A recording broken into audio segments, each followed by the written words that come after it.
பணத்தை கொட்ட போறானுங்க. அது உங்ககிட்ட கொள்ளடிச்ச பணங்க. அதுதான் உண்மை. அடுத்த ஆண்டு நடைபெற போகிற தேர்தல் தமிழ்நாடு கண்டறியாத படு மோசமான கேவலமான இன்னைக்கு பேசினது ரத்தின சுருக்கமாக இருந்தது.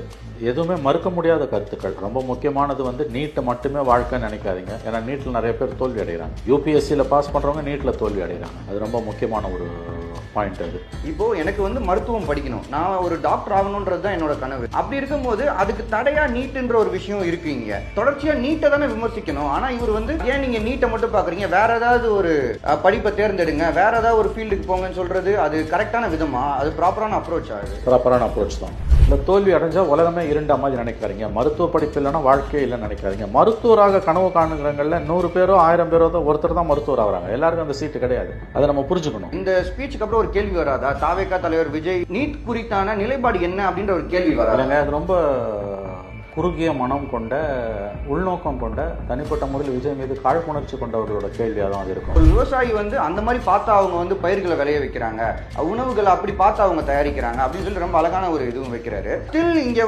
கம்யூனிட்டி ஓட்ஸ்ன்றது ஒரு மேஜர் ரோல் பிளே பண்ணுதுன்னு நான் சொல்ல வரல, but it's playing some roles. அப்படி இருக்கும்போது இவரு தைரியமா ஸ்டேஜில் இதை அட்ரஸ் பண்றாருல, இந்த ஒரு விஷயத்தை எப்படி பாக்குறீங்க? கேண்டிடேட் போடும்போது ஜாதி பார்த்து போடுறான்றது அது வேற விஷயம். ஆனால் ஜாதியை வச்சு தினம் அரசியல் பண்றதுன்றது வேற விஷயம்.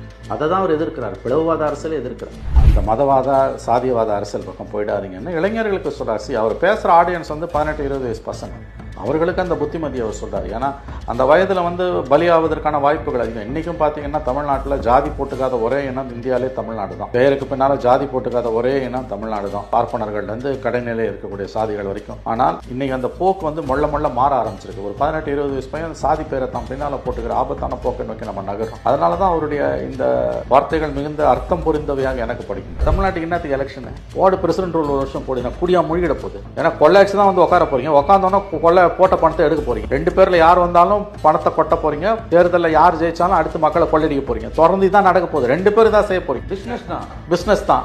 5000 கோடி போட்டா 20000 கோடி. ஆமா, இல்ல என்ன கேட்டுக்கு எலெக்ஷன்? தமிழ்நாடு எலெக்ஷன் ஒரு கேடா தமிழ்நாட்டுக்கு? சார் வணக்கம் சார். சார் வணக்கம் சார். இன்னைக்கு தாவேகா சார்பில் 10th +2ல அதிக மதிப்பெண் பெற்ற மாணவர்களுக்கு பரிசளிப்பு விழா நடத்தியிருக்காங்க. இவங்க தொடர்ச்சியா நடத்திட்டே வராங்க. இது 3rd டைம் நினைக்கிறேன். ஸோ இதுல தொடர்ச்சியா ஒவ்வொரு விழாக்கள்லையுமே பாத்தீங்கன்னா விஜய் அவர்கள் முக்கியமான விஷயத்தை எடுத்து அட்ரஸ் பண்ணுவார். ப்ரீவியஸ் டைம் பாத்தீங்கன்னா நீட் இது மாதிரியான முக்கியமான விஷயங்கள்ல அட்ரஸ் பண்ணாரு ஸ்டேஜ்ல. இப்போ இந்த வாட்டியுமே ஒரு சில விஷயங்கள் பேசியிருக்காரு. பட் ஸ்டில் ரொம்பவே ஒரு